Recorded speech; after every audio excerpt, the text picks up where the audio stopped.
আমি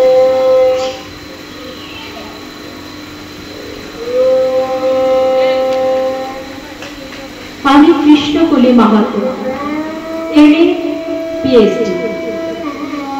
আমার গা অমাবস্যা, আমার চুল মেষ পালকের ফাল্গুন, আমার পিঠ সাঁওতাল পরগনা।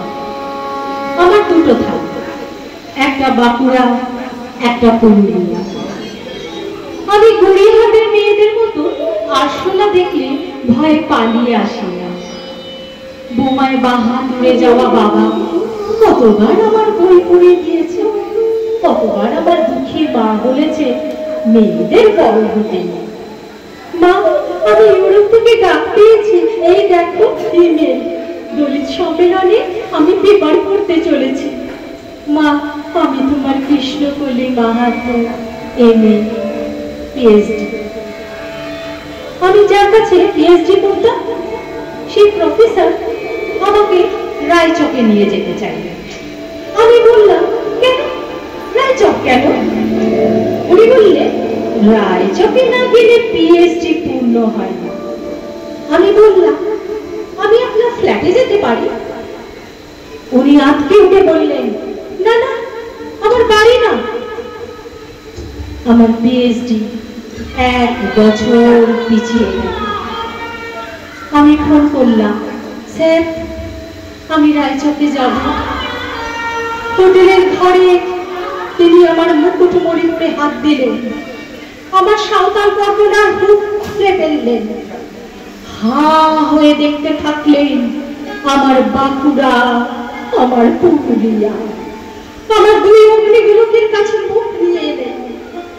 তখনই চিৎকার, আগুন আগুন আগুন, আমি পারবো না।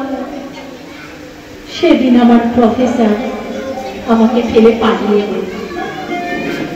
আমি কৃষ্ণকলি মাহাতো, এমএ পিএইচডি।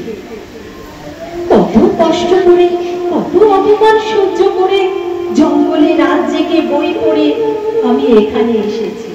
কেউ আমাকে জায়গা ছেড়ে দেয়নি, কেউ কাউকে জায়গা ছেড়ে দেয় না, না পুরুলিয়ায় না কলকাতায়।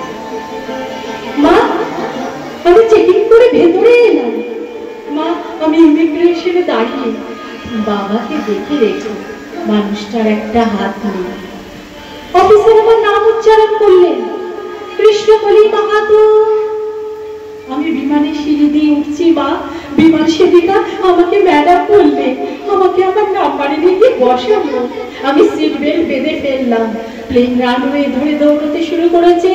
দৌড় দৌড় দৌড়, কি গতি, কি তেজ, কি আওয়াজ।